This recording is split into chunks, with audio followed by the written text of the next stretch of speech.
to Close Up with the Hollywood Reporter, writers. And I'd like to introduce Tamara Jenkins. Hi. Paul Schrader, John Krasinski, Peter Farrelly, Eric Roth, and Burnham. I'm going to plunge you in the deep end. You've all agreed to take on an assignment, and that assignment is writing a film about Donald Trump. Where do you start? What's the challenge? Oh my God. Who's feeling brave and wants to go first? Tamara. Wait, okay, we're writing something about Donald Trump, and where do you start? And what was the next? How are you going to do it? What's the challenge? What interests you? Where you start is you immediately ask for 10 times as much money as they bought from you. Yes. I thought you did that in any case. There's abortion on the table. Anything you like. You know, I always drive by on the way to the airport. It says Trump Pavilion. It's a very low-slung building on the way to the airport from Manhattan to the airport. And it's a really, really sad, desolate-looking building that says Trump Pavilion, and it's a nursing home. And I don't know, I think that would be a really striking first image. It looks like it's the most forgotten, nobody cares about it place, yet it has the Trump name. Maybe I'd start with that. Well, image. My problem with it is I keep trying to find something Shakespearean about it, and I can't. And I don't find much humor in it. So, you could certainly play him as the fool, but I don't think he's quite Falstaff.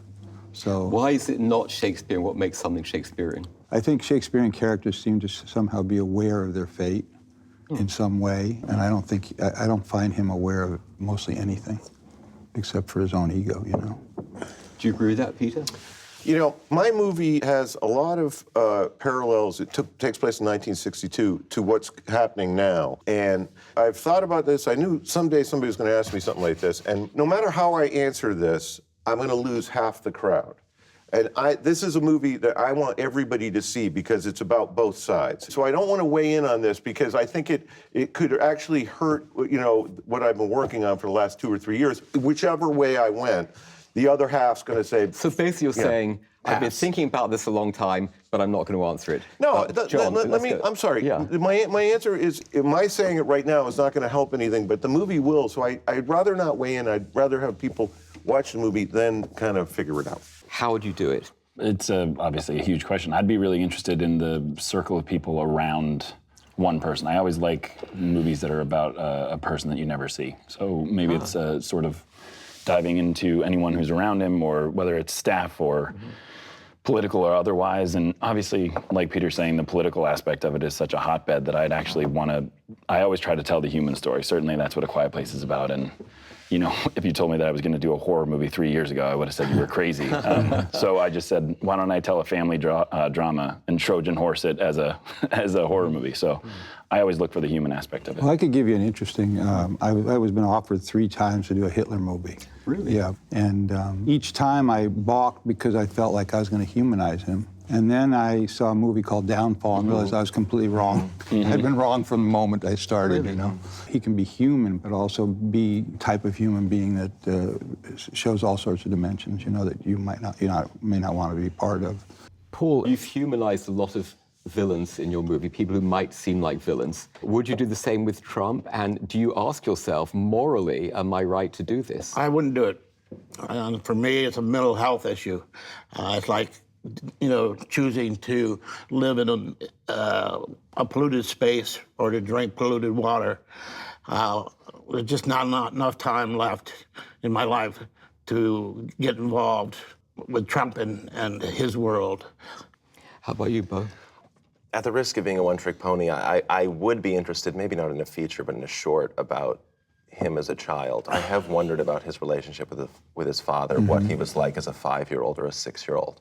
But the issue with just anything in regards to Trump and the arts that I find is that, like, the weapon that doesn't seem to work or just be exciting to me is satire. He is self-satirizing. So an approach to a story with him, I'd want it to be natural and cold and boring and show the sort of quiet moments that he shares and not the sort of pyrotechnics of what he is as a person. Because you try to spin that, he's already spinning at a rate that's so fast, there's nothing else to do. So he is his own art installation. He is his own performance of himself. You know, so I don't know what I could spin other than to, like, wonder who that 5-year-old blonde boy was and what his dad was telling him. But again, that is deeply humanizing him and trying to excuse what he's doing as being implanted by daddy, which I think is a little bit of an easy out. I'm old enough to remember when Terry Southern was thought to be implausible. And now we're living in Terry Southern's world. Yeah, exactly. It's true. Great call. Yeah. Does that make you pessimistic about the future? Well, I mean, look, anybody who's optimistic hasn't been paying attention. It's pretty clear what's going on. I think we've made our choice as a species, and it's just a question of how long it takes to play out. Agree, disagree? agree. Cheers. I agree. Oh, but But if you're pessimistic, why? What is the purpose of writing? Well, it's like Camus said, I don't believe, I choose to believe. And we're at a point now where there's no reason to hope, but you can choose to hope, and you can choose to write. And it's probably one of the few things left you have control over. Even when somebody else is directing what you write? yeah, I would agree with that. I'm enamored with words and the sound of words and what things could feel like. And the director can fuck it up, I guess. I mean, and maybe they will. But they can't take that away from me in a sense, you know. In other words, that moment of like reading. I mean, to me, it's like such a joy to read. So and maybe I'm a throwback though, because I don't know if words are irrelevant now. Maybe, you know. Well, I'll throw in my plug for First Reformed, where the premise of the film, it begins when a young man seeks counseling from a reverend because he does not believe it's right to bring a child into this world. And that sort of sets the story in motion. And that's not a question we would have been asking 25 years ago. Mm-hmm. But my kids, as well as their friends, do ask this question now. My wife can no longer live with me. I left the military. I was lost. And Reverend Jeffords from Abundant Life, he gave me this position at First Reformed, and here I am. And Michael, I can promise you that whatever despair you feel about bringing a child into this world cannot equal the despair of taking a child from it. My movie touches on that a tiny bit too, in that it's about a contemporary couple who are on a course of trying to have a baby, and the odds are against them because they're in early middle age and they've waited too long and they're sort of reproductively challenged in each of them. And there's a line in the film where she says, you know, our friend said, you know, that having a baby is a selfish act and that it's immoral to have a baby. You need to sign these. Oh my God, what are we doing? Are we really doing this? Are we insane? No, we're not insane. We're normal. No, this is not normal. This is the opposite of normal. I'm not sure it's even ethical. Remember what Marty said? Having a baby is an immoral act. Marty's an idiot. Overpopulation, climate change, rise of neo-fascism. Did you take your Valium? Yes? Why? In the case of the film, there's an irrational desire to procreate that has nothing to do with thinking or making the right choice, at least in terms of this couple. Their humanness is kind of propelling them, and there's nothing logical about it. That's probably writing as well. I think the creation of writing is the same way. I think you do it because it's just in you and it needs to be done, and that's how we process the current moment. Not because it's necessarily productive, not because it's necessarily going to solve anything. And not that it's necessarily about exactly what's happening in that moment, but the stillness that is necessary to write, the act of silencing yourself, silencing your cell phone, silencing everything, and to bring yourself to a table to actually stop, to think, to bring words. There's something holy about it. It's so interesting to me that you wrote a movie about silence. Yeah. What prompted you to, we're living in a very noisy world. Yeah. What prompted you to that? And is it different writing a screenplay that really has almost no dialogue? Very different and terrifying. But it was... It's only 4 pages long. So yeah. It was easy. I basically cheated. Yeah, you did it in a couple hours. No, it was one of those things that came as a spec script to me as an actor first, and the spec script had the idea. The idea was fantastic, this idea of a family living silently to protect themselves from creatures, but we had just had our second daughter, and so I was legitimately holding a 3-week-old baby reading about a family of what would you do to protect your kids. I've never had this before. I connected to this material more than anything I've ever connected to before because I was living it. I was living those days. You know, anybody who has kids knows that you're actually checking their breathing and you're checking to make sure they're alive and healthy and happy and all those things. And I said, if I could rewrite the script, I could bring this to be the best metaphor for parenthood that I could, you know, that I had experienced at least.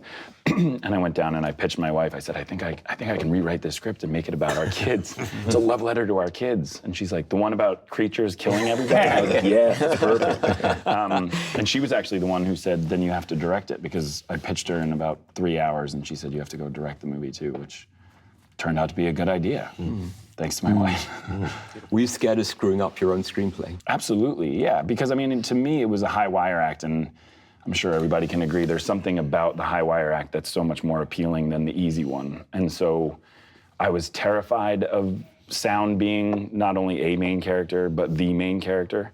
But I was also so excited by it. And it was really nice to be a part of a movie for me that on set, it was unraveling its ability to be successful every day. So what I mean by that is the first time we shot the scene of the family walking to the bridge, I could actually hear crew members saying, wow, the woods sound so amazing. And you realize that they hadn't listened to their environment in years.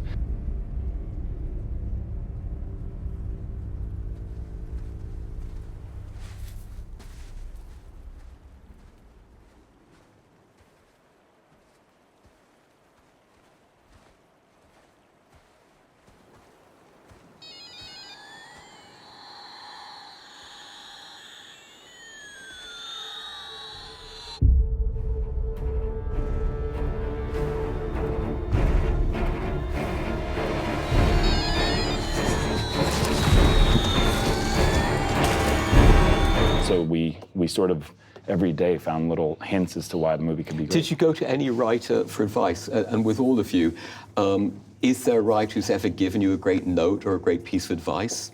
Well, in grad school, I had John Irving for a week, and it was a fantastic thing. But I remember him telling me this one thing that stuck with me, which is, you know, he writes 600, 700, 800, 900-page novels. He says he'll never begin a novel until he knows the last sentence. Wow. Exactly the opposite way that I write. Yeah, that's the way I work, too. That's why I work, too. And I can't write unless I know the title. Wow. Really? Yeah. I'm with you. I need the title, names of the characters, and I need to know the beginning scene and the last scene. And Really? not one movie that I've written, I think I've written like 20-something, except for Munich, got changed, the end scene. And because Twin Towers he had to put back up, you know what I'm saying? He decided to do that. You know, I had an interesting situation with First Reformed. I wasn't quite sure how to end it. You know, there was the possibility of the Zabriskie Point ending with body parts, endless explosions in slow motion.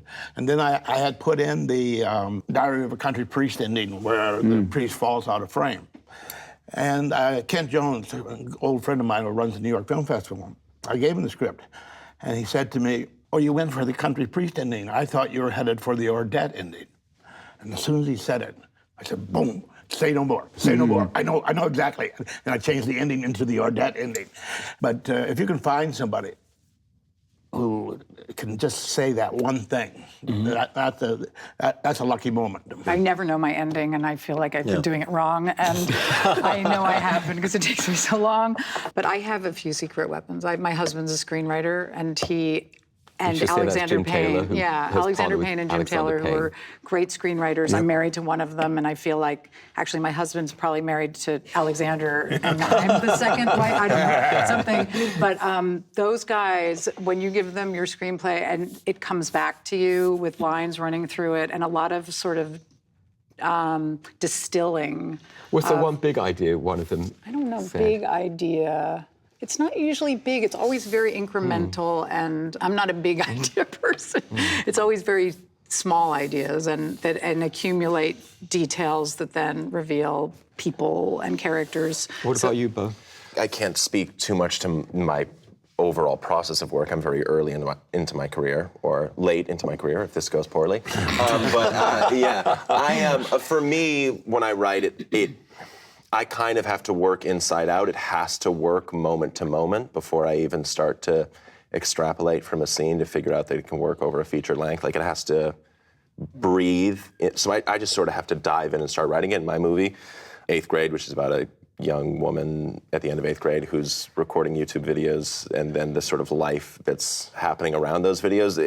The initial impulse for the script and the start of it was watching videos of young kids online speaking about themselves and talking about their life, and just transcribing those monologues. And because I found the way that these kids express themselves to be so visceral and meaningful to me, and sort of existed in like really sharp contrast to the way I had seen young people be portrayed on screen, which was perfectly articulate, perfectly in command of their own narrative. And for me, what it means to be alive right now is to be out of control of your narrative, to be constantly trying to be your own storyteller, your own biographer, your own filmmaker, and failing to do that. And these kids were doing it so beautifully and viscerally that I just was watching these videos thinking, if this were a performance in a movie, it would be incredible.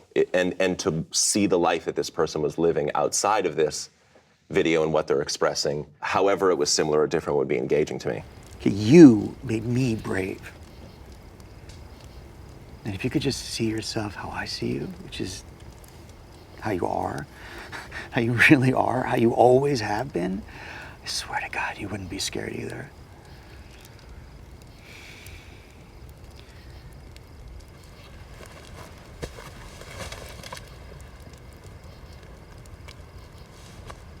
So I kind of start pretty granularly.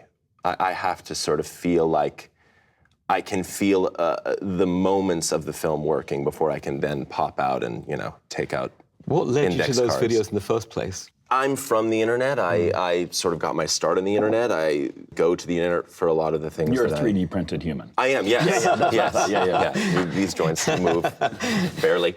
The internet is a well of humanity if you dig past the surface of it. All you sort of see on the internet is like the trending viral videos, which are usually corporate made, and talk show appearances and music videos. But if you search something on the internet and sort it by upload date, you see that it's like the most pure exchange of material between the public and us. So I'm going online searching middle school advice and seeing videos with 10 views of a 13-year-old girl in her bedroom doing a 10-minute soliloquy about her own life in real time. And it was just so engaging. And why it was engaging to me was it was so clear that these kids were trying to sound like the cultural representations of themselves they had seen in movies. They were trying to sound like good characters in movies, and they were failing to sound like that.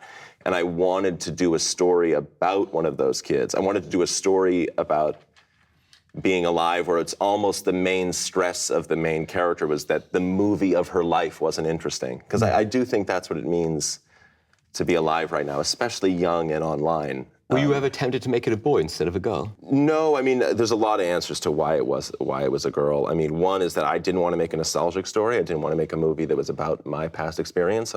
So it being a girl sort of, I couldn't project my own experience onto her. I sort of had to just humble myself and listen to her truth. Also, the real answer is I watched hundreds of these videos. The boys tended to talk about video games and the girls talked about their souls. I mean, it just like truly is what happened. And for whatever reasons, maybe culturally, the girls were just asked to go deeper quicker, which I think is true, but...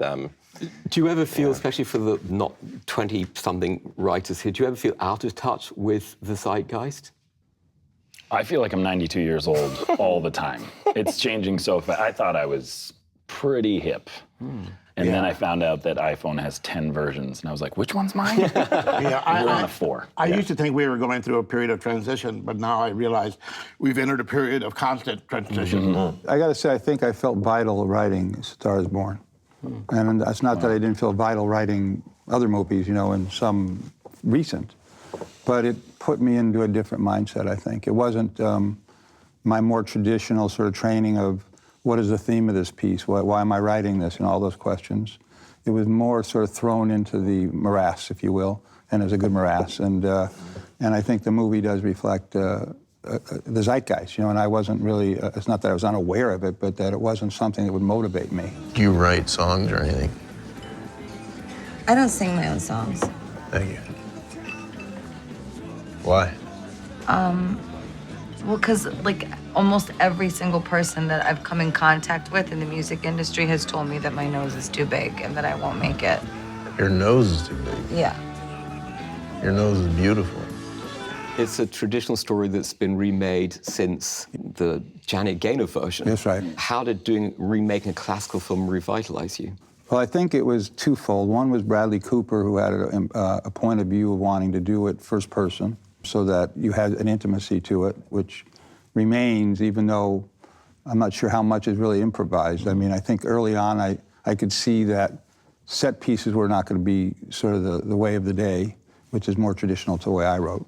And so we tried to write out sort of conversational dialogue that felt improvisational, you know, in many cases. Sometimes it was. But it also was this kind of let's, you know, get a barn and put on a show in an odd way, because they said, here we go, we're going to start doing rock concerts, you know, and what did it feel like to do that? And we had, you know, a number of pretty well-known artists come and watch this thing and says, about as close as you got, you know? So he really captured that. But also, speaking of zeitgeist, I was saying earlier that I hope romance and romance stories are always a fraction of the zeitgeist. If we lose that, then I think we're out of it. But I was just saying, I don't know the last time I saw a classic romance. You know, it's like, it feels like people are afraid to do that type of beautiful, honest story about two people. Why has romance vanished from society? You're asking me? I don't know. Come on, Tamara. Only you. I feel like my movie is about a marriage, and there's something, you know, it's not a traditional romance and it's not romantic, but it's about a kind of a love story. And, you know, the intrepidness of this couple surviving through this obstacle course of what they're doing. So I don't know. I feel like love stories come in lots of different packages. But maybe tragedy, your movie's a tragedy. It is Shakespearean in that sense, has disappeared. Why? Well, I think, I'm not sure that's quite true, because I think a good love story will always have probably a heartbreaking ending. I mean, at least, you know, an ending that people's dreams are not quite fulfilled, so there's a bittersweet quality. But I think for me it was different, because I think it did have the tropes you needed to have for this particular movie. And I've written probably, I'll say at least 2 love stories, Benjamin Button and Forrest Gump, right, in some way. And I was trying, in those cases, to be as imaginative as possible. I wasn't trying to stay with the more normal or norms of love stories, you know? On the other hand, I do have a love story I'd like to write as a novel or a movie that is completely normal in that sense. I mean, like the way we were normal, you know what I'm saying? So I'm not sure the reason for that. I mean, in other words, he needed to go to La La Land, right, to get people in to see that movie. Right. Probably if you had the real emotion with a real story, you'll probably succeed, I would think. I think they're just probably not, they're a little cowardly about doing it. It's not branded and all those things, you know? I just love that there was no lead up in the movie to certain moments. Yes. Like when she comes to his concert, I love that there was no, I don't know, you didn't milk it long. You know, it was like as soon as the song ended, he was like, come out, I want you to sing your song. We talked about that, yeah. It was it felt so real, rather than let's see Bradley do 6 songs and then realize she's in love with him and then he asks her. It's like, no, just do that. It's very dirty. And well, I'd attribute that to Bradley, yeah.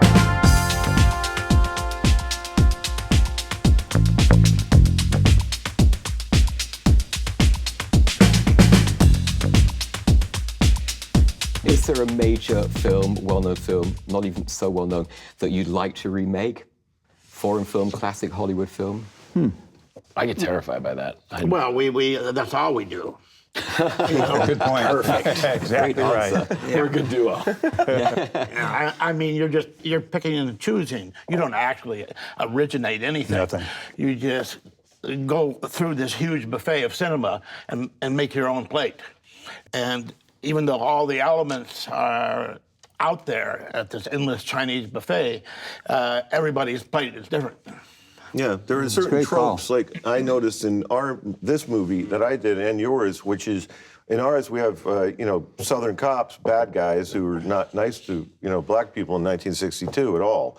And then on the way back, just when you think they're out of the woods, they get pulled over by another cop, and you're like, oh, God, here it goes. This is going to be the bad one. It turns out to be a nice one. He's a decent guy who's just noticed something about the car, and he's saying, make sure you're okay. And it's a relief, and it's also a feeling of, not all cops are bad, and they weren't bad back then. There's good cops and bad cops. And I love, in your story, the senior girl who takes her under her arm and is a nice person. You know, she's just a really good person. When it first came along, I thought, oh God, don't have her turn, because that would be.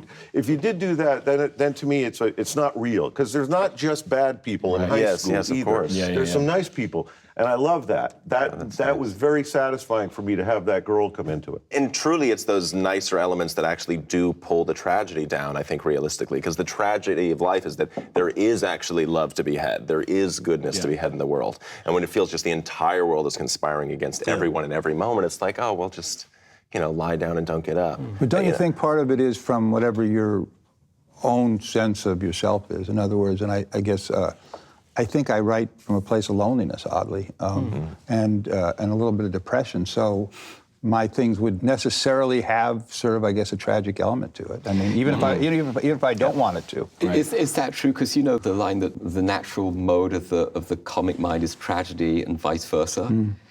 Aren't you ever tempted to write something with a comic and optimistic ending? Be more ironic, I think. I like what you were saying about depression and writing. I wonder if anybody else at this table. I mean, I certainly feel connected to, depression, and it always driving me into like sitting there by myself and writing. And Yeah, well, I mean, I began on spec. I'm still writing on spec. I think I've only had a handful of paid jobs in my life. So I walked in the door seeing this as a form of therapy, and I still do. And so, of course, you're going to get into what are the things that are motivating you. And the first script, Taxi Driver, was loneliness, boom. And you find a metaphor, a taxi cab, take a plot and run it through the metaphor. And so I've wished many times that I could be a better employee, because there's certainly money to be made. But I've tried a number of times, and it's not really worked. I like that. Have you ever been fired? Yes.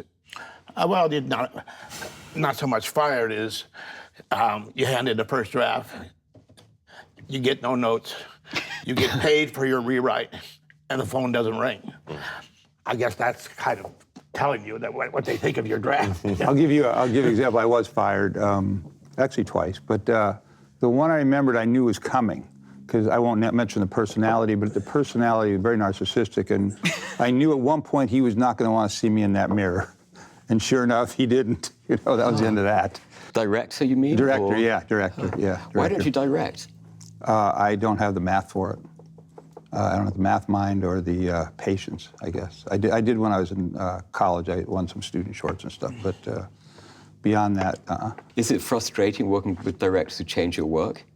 Not when they make it better. I was about to say, it depends on... Yeah, we both agree. Yeah, it depend on which direction it's going. Yeah, when they make it better, you take credit for it. Yeah, exactly. Loud and clear. Yeah, we only started directing because we'd been out here 9 years, and we finally had a movie made, and we saw it, and we were like, no, that's not our movie. We want our names off. But we put our brother-in-law's names on, and I remember my agent saying, "Are you crazy? You have 0 credits. Get a credit. It's a studio film." I said, "I'd rather die with no credits than have that as my only credit." And the next movie that we were up, which was Dumb and Dumber, when we went in the room, they said, "Who's directing?" So we are, and they're just no one questioned it. When you say we, you're referring to your my brother Bobby. and I, yes. But now you're on your own making films. Why? Well, I mean, honestly, the truth is, my brother had a tragedy in his immediate family, a big one, and he had to step away. He needed time, and so at that moment, I ran into the guys who told me this story. It's about a guy with a 6th grade education, Italian-American bouncer, who's racist, driving a black concert pianist with 5 doctorates through the Deep South. And it's them gradually realizing they actually have something in common. Are you kidding me? This is a home run. I love this story. And so I just jumped into it. How was that? Salty. Have you ever considered becoming a food critic? No. Not really. Why, is there money in it? I'm just saying you have a marvelous way with words when describing food. Salty. So vivid one can almost taste it. Believe me, this movie, it would have been better if my brother were involved. I'm telling you the truth. He always makes things better. I miss working with him. Yeah, I did 4 scripts with Scorsese, and on the 4th one, I could tell this would be the last one, because I was really thinking like a director now. And then there were 2 directors in the room, and one was calling himself a writer. And I realized that I'm going to retain my friendship with Marty and going to know him all my life. But the friction, I can feel the friction in the room. Wow. What's the best note you've been given, and what's the worst note? I was at the Sundance Lab when I wrote my first movie, and I had... Was that The Slums of Beverly Hills? It was The Slums of Beverly Hills, and it was a work-in-progress script, and, the way it works is that Hollywood screenwriters come and they read the script, and then you do a kind of, like, mentor session where they tell you what they think. And this man, he was a male screenwriter, incredibly successful financially, sat me down and he said, well, you can't start a movie with a girl getting fitted for a bra. You can't waste 5 pages with a girl getting her first bra. And I was like... Yeah, you can. Yeah, I love that. I'm going to keep that. Yeah. Nobody ever called me a writer and said, hey, by the way, I have an idea for you. Right. But I've learned from watching people's work, and the one I always remember is when we were writing something about Mary, we got to about, it was an old script by Ed Decter and John Strauss, by the way, that was great. We rewrote them, my brother and I. Huh. No, and they were old friends of ours, and we knew that story. But anyway, we were rewriting it, and we're on page probably 45, 50, and we hit a wall, and the wall was, well, she's going to end up with Ted. It's just, we knew it, and I couldn't go on. I was like, we spent like a week or 2 looking at each other like, why even make it? Everybody knows they're going to end up together. And during that week, I happened to watch Bottle Rocket, which is Wes Anderson and Owen Wilson's first movie. And I'm watching it, and it opens up where they break him out of a mental institution, and Owen has a 5-year plan. This is what we're going to do. First year we're going to rob mom and pop stores. Second year we're going to move into banks, and after 5 years we're going to have enough money to retire. And they set off to start robbing places. And the first night they stop at a motel, and Luke Wilson sees the chambermaid, falls in love with her, and they don't leave. They just let it go that way. They let the story, and I promise you, they didn't sit down and say, hey, what if it's about a bunch of guys who want to do robberies and then fall in love with the chambermaid? The other way around. You could see that they found it. Right. And I remember, why does she have to end up with Ted? And I got my brother, said, you got to watch this movie, and we learned from it. I said, shouldn't have to end up with Ted. From that point forward, all the guys, we were fair to them. We wrote, we didn't know. We honestly didn't know who she'd end up with until page 100, when we had fooled ourselves and the audience. Where it was going to be Brett Favre, and she was going to get him. And at that point, we said, "Hey, wait a second. Now, let's give her Ted. I mean, now we've already done it. We've done the work. How about Ted? It'd be a nice surprise." And it was just a really good lesson. In Did Fox give you good notes? I seem to remember them saying you can't have the guy, jerking himself off. Yeah, we got a lot of resistance to that. That it would be NC-17, and we said no, because they said R is, if it's for titillation, it's NC-17. If it's for humor, it's R, and we had to fight. I have to say, Bill Mechanic stood up on that one, and we were in a meeting. Who then was the head of He was the head, Film and we were in a meeting, and we had gone probably a couple months where they said, you got to cut this. And we're like, we're not cutting it. Please don't make us cut this. We think, give it a chance, but we'll have a way if it doesn't work, because it could have easily not worked. Could have been a disaster, where we get out of it, get rid of it, and move on. They kept, no, don't do it. You're wasting money. Don't do it. And finally, I looked at Bill one day. I said, Bill, how many movies are you guys making this year? He said, I think he said 22. I said, how about make 21? Let us make one. Great comment. And he goes, and I swear, he looks at us, he goes, all right, let him do it. Let him go. And that was it. We never heard another peep. See, I do that exact thing, but silently. So less is more, right? The absolute thing. I happen to write like 180-page screenplays, right? And I'm trying to think, how do I? Yeah, all I do. Of them? Almost all of them. Me too. Almost all of them. Not always. Anyway, there's a famous story They're not about good. They're just long. John Huston, Sartre writing Freud. He turned in his draft. It was like 180 pages, let's say. Sartre turned in the draft. Sartre turned in the draft, and Huston said, spectacular, but it's just way too long. So we'll get somebody to see how we cut it. And Sartre said, I'll take care of it. He left, and he came back with a 224-page draft. So the point being, I don't know the answer. So I'll give you a more recent, I'm not sure I did the right thing, but on Dune, which is this gigantic thing. I wrote like about a 200-page draft, and the head of the studio said, this is never going to work. Which tune are you talking about? The new one? Brand new one. The new Villeneuve is coming out in March, and they eventually got somebody to shorten it because I can't do it. I feel strongly that the additive process is much more creative than the subtractive one. And so if you can have a first draft that works at 70 pages, you know you're going to have a first draft that works at 90 pages, and it's just going to get better. And the same thing with the editing process. At some point you say to the editor, let's make a cut of the film with just the stuff that's good. See how long it is. Maybe it's 45 minutes long, 55 minutes long. Then you put the bad stuff on. And then see how much of the rest we have to put in. And now you're thinking in an additive way rather than a subtractive way.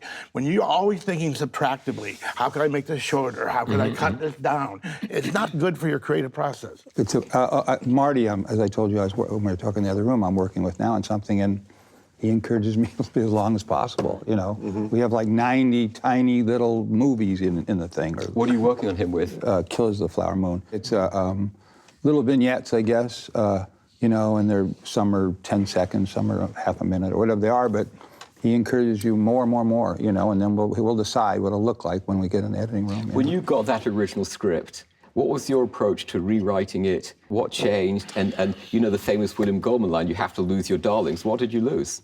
It's interesting. I lost a few things, but when I got the spec script, like I said, the idea was there, but it was very much more a horror movie. As I was reading, I started knowing what I would do with it, as if I could really make this a family drama and really push this idea of family and get into the detail of that. And so that's really what I started with and changed. So for instance, the opening of the movie didn't exist in the script. You met the family on the farm, and I just felt you have to meet the family before all this and then after. And it's just little things like that that I knew right from go. Again, with the 3-week-old in the room, she was typing for me. And but it's funny, I think that one of the things that's hugely beneficial for me about being an actor first is I've learned from all my heroes that I've worked with that collaboration is king and the best idea wins no matter who it's from. And so I do take that approach. There's a real benefit to me directing the things that I'm writing because I'm directing as soon as I start typing. And then when you get on set, I remember Sam Mendes actually told us on Away We Go, Maya and I, it was like halfway through shooting. And we asked him a question about our characters, and he said, well, I have an idea, but to be honest, you guys are the characters now. At some point in the movie process, these characters become yours than mine. And I thought, that's so smart. And so that goes for the whole crew. And so actually the ending of our movie was our producer's idea. There was it was a much different ending, and he said, not to give it away, but I'm giving it away, but he said, I really think Emily needs to shoot the monster. And I remember thinking, that's insane. I'm not doing that. I was so against it. And bizarrely, I was driving into work the next day and was listening to a podcast, an old podcast, or not podcast at the time, but it was an interview with Steven Spielberg in the early 80s. And someone said to him, why is your generation of directors different? Why are you moving away from making art? And he basically said, I'm paraphrasing and butchering it, but he basically said, why can't we make art films that you can also eat popcorn to? I'm not going to shy away from making people happy and making them enjoy, really exciting movie moments too. And I thought, oh my God, that was my sort of wake up moment to this idea that shooting the creature at the end of the movie isn't actually abusing this sort of artistic take that I had on it. It was actually fueling it in a whole different way that I wasn't aware of. But changing the ending can change the entire meaning of something. When the ending was reshot for Fatal Attraction, Glenn Close was turned into a real villain, and she was very upset about that. Has anybody said to you, we have to change this ending in a way that you feel alters the meaning of what you're doing? The creature was very upset. He was very upset. Yeah, well, I mean, I had it done on one film with Hardcore, and Beagleman and Mel made me change the ending. And David Beagleman, who's the head of the studio at the time. And I swore at that moment that would never happen to me again. And it didn't. But my favorite change was on Cat People. It ended with the protagonist shooting the monster and the house burning down. And I had an insight. I said, well, what if instead of shooting the monster, he fucks it and then puts it in a cage and builds a shrine to it? Perfect. And that's what we did. I love that. Just like the Personal idea. story. Yeah. I was told with my story that the ending was maybe a little too simple or uplifting, and I had a similar struggle with you, John, a little bit, where I felt like, oh, do I need to end it like some cool, teenage Scandinavian movie where she, chops the head off a fish and drowns herself or whatever, you know what I mean? And but to me, you just choose what's meaningful for yourself, and I try not to meta-analyze it too much in the world of, okay, what does this mean in light of movies and in light of other narratives? Where is this person landing? What do they feel? What feels honest and meaningful to me? I get a little in my head when I start to try to think about it in like the pantheon of other films. That's toxic for me to think about. Is there one film, though, that has particularly influenced you in your work? Woman Under the Influence and Cassavetes, just like the energy that he has clearly created on set. Jenna Rollins and Peter Falk, just like the spontaneity of that action and the way people speak to each other, which feels like they are not only surprising you, the viewer, they are surprising themselves moment to moment. Yeah, but I think the operative is which feels like, because John's work was much more calculated and less improvisational than people think. Yeah. The Verdict for me is the sort of seminal movie, and I saw it really late. I think I was 19 or 20 the first time I saw it, and there was something that I connected to about, I grew up very Catholic, and so there was something about that, but then there was also this idea of redemption that to me felt more spiritual than actual religious teachings. There was something about watching an actual parable rather than reading about a parable or studying a parable, to watch someone be able to do that and have it be, like we said, a little dirtier and not violins at the end of this is all beautiful, but to end the movie on a phone call that you don't know what's going to happen. So every single thing that I sort of love about movies was encapsulated in that one movie that I was just, it blew me away. What about you, Pete? Something Wild really inspired me in a huge way. It blew my mind. It was one of those movies that Jonathan Demme, 1986, right. And when I saw it, I just thought, God damn, it felt like rock and roll. It felt great. The music, the look, the characters, that's why I fell in love with Jeff Daniels. After that, I was begging them to use him. That was years later. But I was like, you got to have this guy. He's unbelievable. But I like that. It just had such a fun, happy, cool feeling to it. And in fact, for years, every time I was going to do another movie, I'd watch it again just to get that feeling again. And someone recently asked me. They said, "Well, why do you? We have a lot of road trips in our movie, and I don't. I didn't consciously do that." And I thought, something wild, Right. There's something about being on the road in America that makes me happy.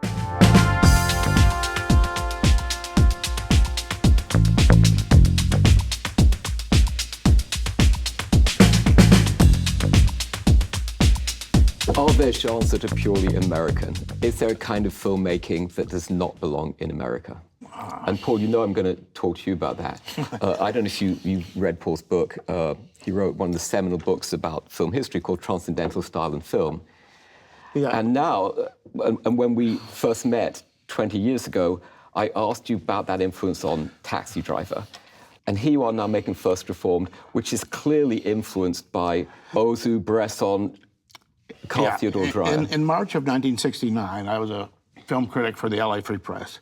I went over to the Laemmle Theater, saw a screening of Pickpocket, and I reviewed it. And in that 75 minutes, it's a short film, two things happened that changed my life. One was I realized that there was a bridge between my spiritual life and my film life, and it was a bridge of style, not a bridge of content. And the other thing I realized is that, in fact, there was a place for me in the film business other than a critic. And 2 years later, I had written the book, and 3 years later, I had written Taxi Driver, which is a pickpocket. And then 50 years later, those two seeds, which fell in that petri dish, came and wound up, and I made First Reformed. Wow. So I'm done. You're finished. It was a great moment for me when we met, because when I saw Taxi Driver, I thought, oh, wow, it's Bresson, but with all the non-dramatic bits thrown out, So it's the extraordinary American urban version of Bresson. Do you agree that style and content are different? Yeah, I do think they're different. I think that, at least for me, styles should come second that style presents itself to you as your, the story informs the style. It's second. And Not that I don't like super stylized films, but I like when form and content work really well together. But personally, I like to move with the story and the humans and I don't know. When you were saying what's your favorite movie? You weren't saying what's your favorite movie. And I What was wanted the your question? answer to that I too. was sitting here and I had so many of them. one. But then the one that always I return to but it's almost from a writer's perspective is Dog Day Afternoon because it's brilliant. Right. And it's so immediate and it's so the exact thing about dropping characters into action without any backstory and then finding your way through it and figuring out why you're there when you find out when you're there without being, explained why they're robbing the bank. That's what he did in his movie. Yes. I love that. That Thank you you. started, it's already, we're off to the races. Yeah. It's like, and yet you quickly catch up. You catch up, just little hints. It was funny. I wrote the whole backstory. I know where the creatures came from, how they all, ended up in this place. And you were talking about advice or something like that. And it wasn't a note, but my first script was Promised Land that I wrote, and Focus Features did it. And we went into this marketing meeting, and I was super new to the whole business, but certainly the aspect of writing. And at the end of the marketing meeting, there was this amazing guy, Jack Foley, still also one of the best accents I've ever heard. And I remember just leaving the room, I turned to Jack and I said, what's the biggest misconception in the movie business? And he didn't even hesitate. He said that audiences are stupid. And he seemed very frustrated by it. And he said, nobody wants anything delivered to them, sugar-coated on a spoon. They actually really want to work. They're frustrated that you're not making them work. And without a doubt, when I was writing the script, I literally thought of that story and said, all right, Jack, you better be right. And so I basically took out all the backstory. And what I thought was if I could pull off the magic trick of having the entire backstory in one set, which is my office downstairs, it's my workspace, the entire backstory is on that board. And my whole idea for it was, I don't want the audience to be ahead of the family. The family doesn't know what's going on. And if you're ahead of them, you won't care about them. And so you can only get this information as the characters are getting this information. And it was really, really fun to do. Well, you did that too, in yours, Tamara. It opens in the middle of Yeah, and then there's, thing. I like the flashbacks when Right, you and see, it's in that geez. It's I remember thinking, was that just trying to figure out where to have that? Yeah. But the other thing about Dog Day Afternoon is that it's just truly character driven. It's just how will these humans respond to these circumstances, and they all respond in their own way. And it's so beautiful. And also the believability of introducing wild storylines and just saying, go with it. You know what I mean? When you find out why he's doing all this, there's no... Amazing. Yeah, it's a beautiful, so beautiful, and that so it's based human. on a real event. Exactly, yeah. From the headlines. Yeah. From your own experiences writing, is there one piece of advice you'd give to a starting writer? That's very Don't funny. do it. I like you look at me.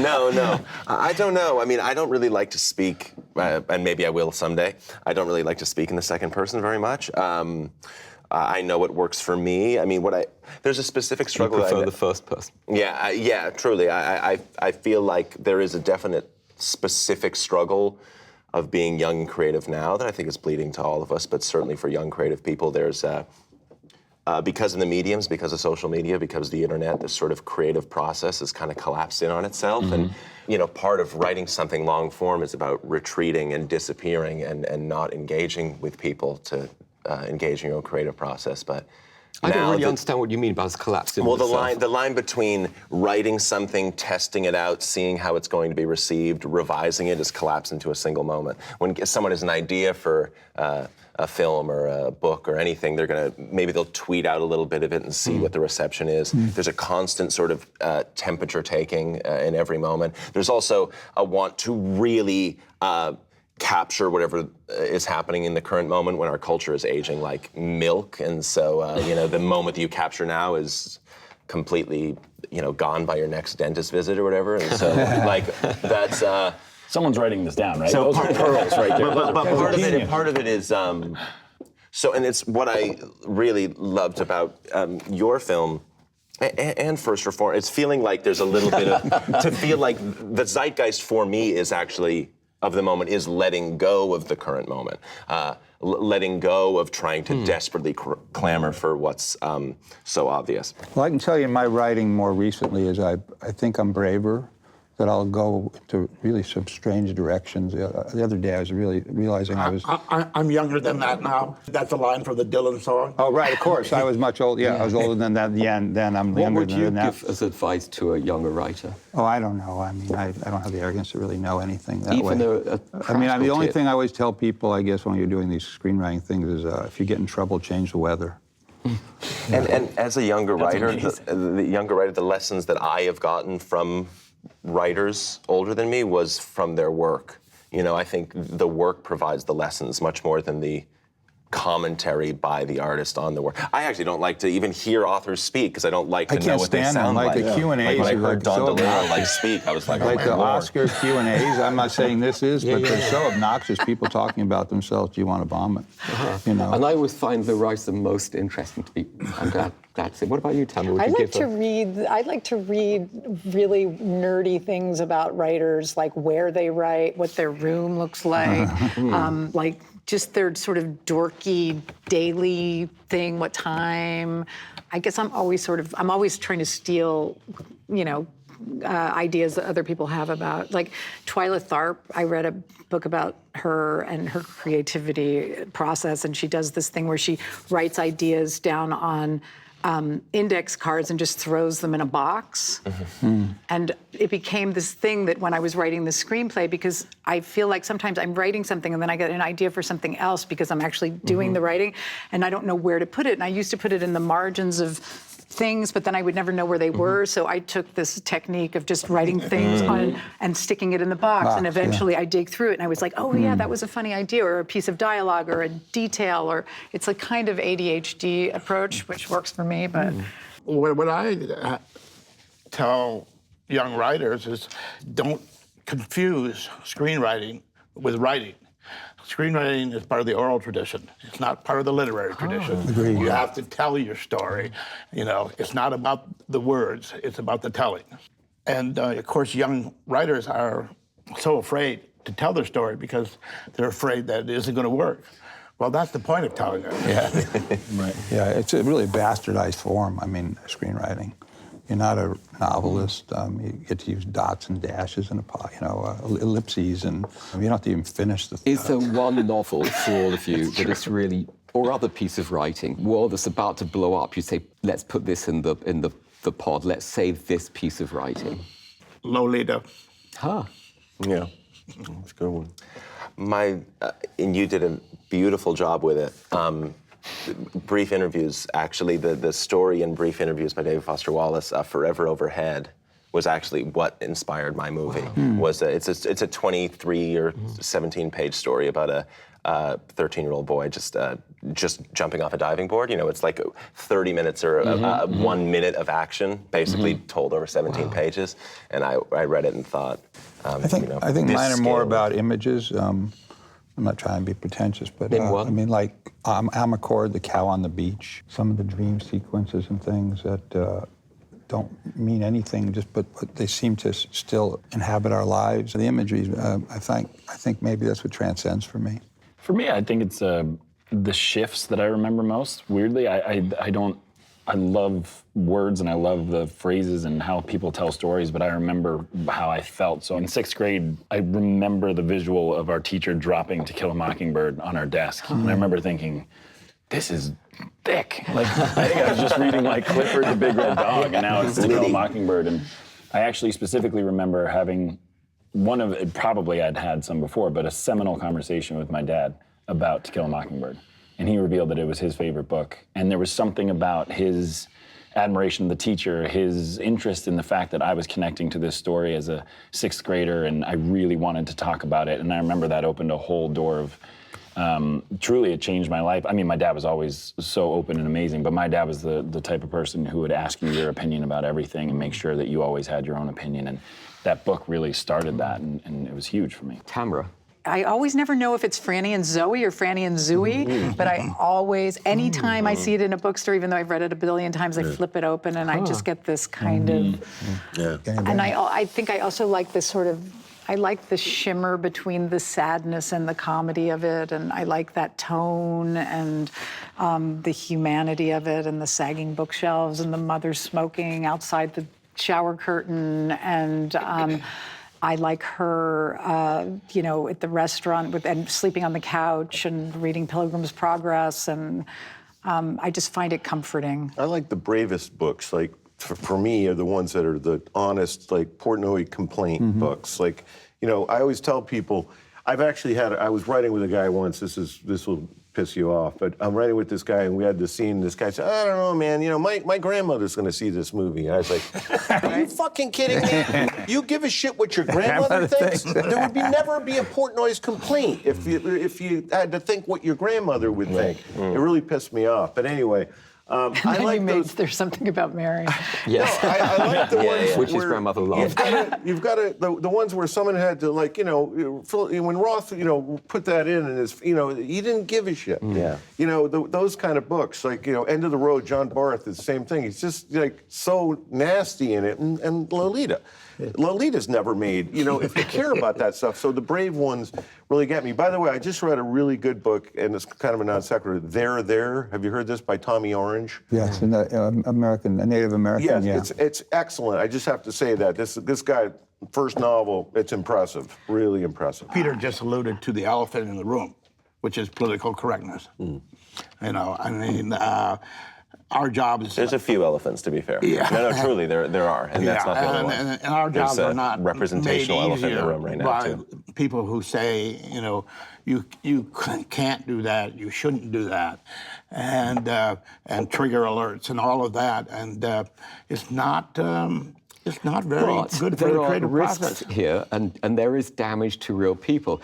And my understanding is that when you first conceived of Taxi Driver, you wanted this to be with an African-American character and show that point of view. Well, the danger is that you are sending a racist message. No, I was making it's a racist script. He only killed black people. Because when you're kind of low on the totem pole, you're looking for people who are lower. And that's why these kind of kids are racist.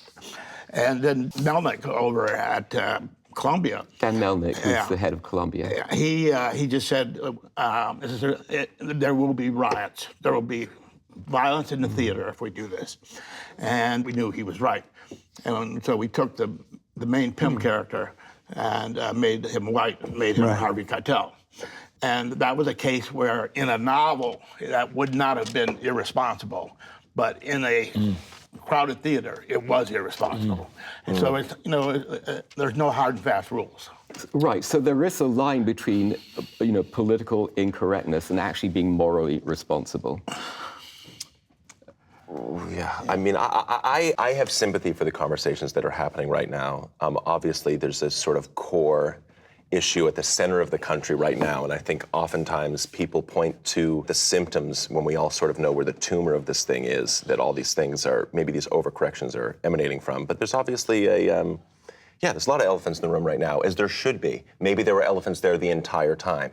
Maybe for the first time, people like me are being pointed at the elements that other people are pointing at the entire time.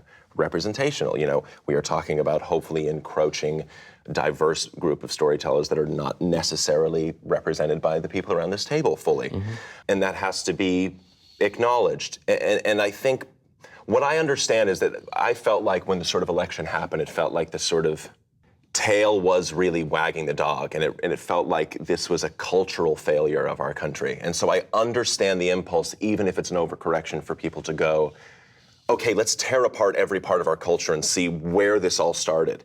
Is it our stories? Is it our archetypes? Is it our representation in arts? And I understand that. And I think it's slightly unfair for us to expect the solution to these inequities to be perfectly fair. That's where I think it gets, it's people throwing up, and all of a sudden it goes a little too far the other way, and it's panic. So I try to listen in the best way I can. I'm frustrated. I'm certainly having conversations that are different in private than I'm having in public. But I don't know. I'm just trying to be open and listen to it, and I do think, as much as it may overly criticize certain things, I think the overall mentality is leading to much more diverse, exciting art that I'm excited to see. So I'm happy to be a part of it. I wish we could continue with that, but our time is up. I want to thank all of you enormously for taking part in the Hollywood Reporter Close Up Writers. Thank you. So much. Appreciate it. Thank you. Appreciate it. Burnham. I'm Tamara Jenkins. I'm John Krasinski. Hi, I'm Pete Farrelly. Thanks for watching The Hollywood Reporter. The Hollywood Reporter on YouTube. On YouTube. On YouTube.